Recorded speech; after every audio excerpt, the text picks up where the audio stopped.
different church locations in Detroit, Melvindale, Warren, Utica, and Grosse Pointe Woods.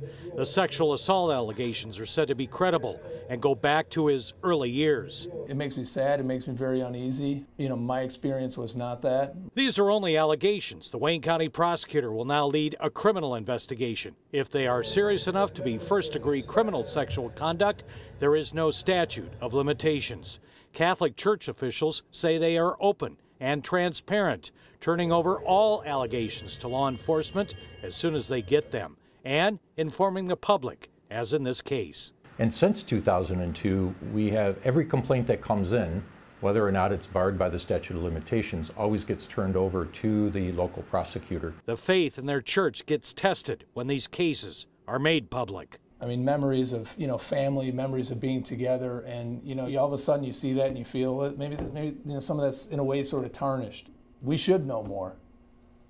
Absolutely.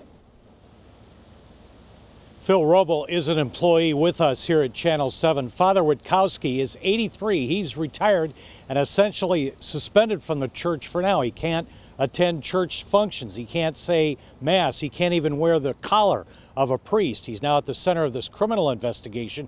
He'll also go through a review process with the Catholic Church.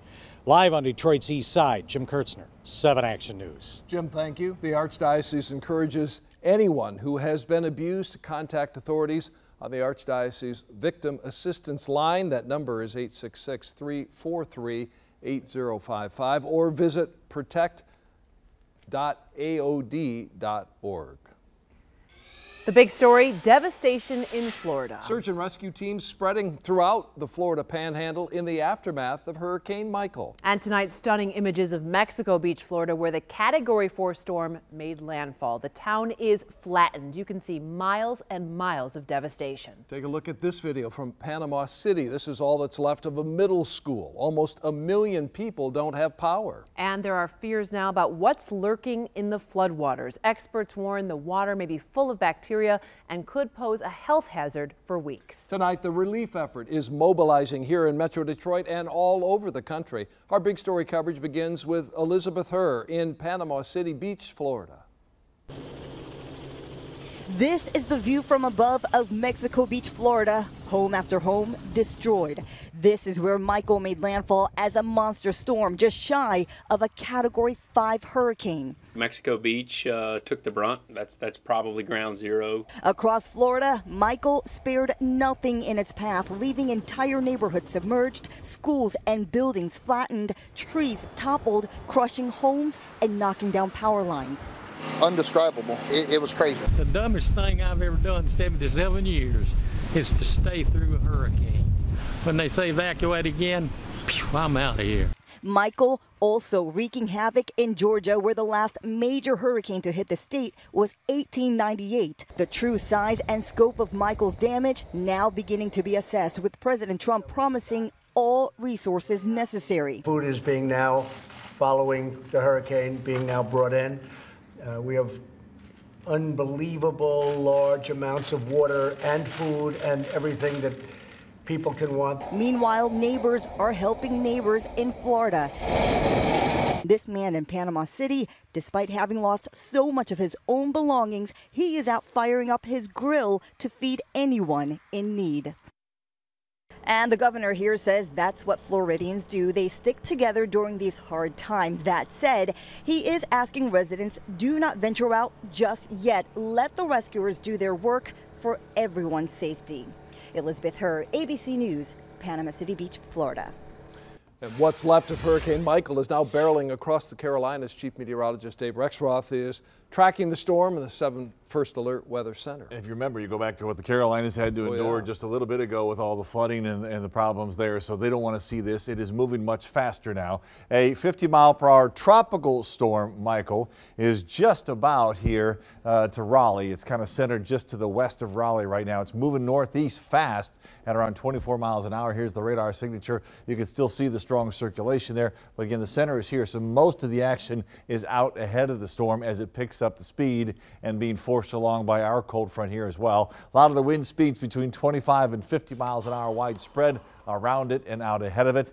Again, it's a 50-mile-per-hour tropical storm right now, moving northeast at 24. So it goes from Raleigh and then offshore already by tomorrow morning. It's moving fast and it gets out of here, and then it will be out over the graveyard, so to speak, North Atlantic Ocean.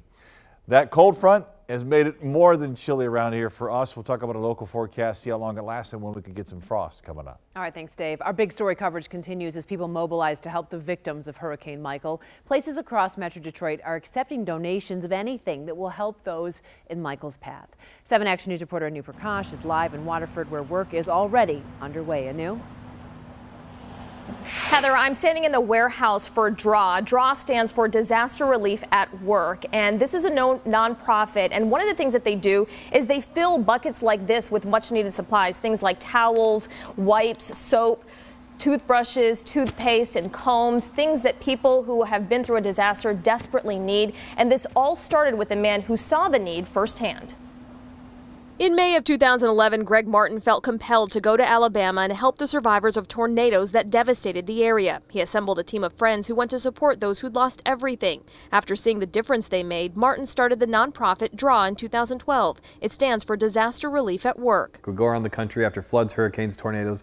We take supplies, we take volunteers to help people out after their life has been turned upside down, and so they could take one step back toward normalcy. And now the organization is responding to its 61st disaster. This time it's Hurricane Michael. DRAW is filling buckets with much needed supplies. There's the valuables bucket with things like work gloves and garbage bags. There are buckets with cleaning supplies, and there's also the bathroom bucket. So in here you got your baby wipes, you got your toothbrushes, soap, washcloths, brush, razors. Seeing the devastation of Hurricane Michael reminds Martin of the aftermath of another disaster. This one had such high winds that it took me back to, it wasn't even a hurricane, it took me back to Moore, Oklahoma in 2013, where there was a big F5 tornado.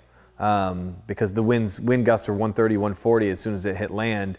Most of the damage we've seen in Panama City is a lot of wind damage of homes that have been destroyed, roofs torn off, just stuff thrown about. After helping the victims of Hurricane Florence a few weeks ago, DRAW is now looking to restock its supplies. They're now in need of things like large tarps, dish soap, heavy-duty trash bags, cotton cleaning cloths, and scrub brushes. They're sending a truck with supplies to Panama City, Florida on Saturday morning. We find our niche, we work alongside everybody else, and together we work for the greater good of the area that has been hit by this.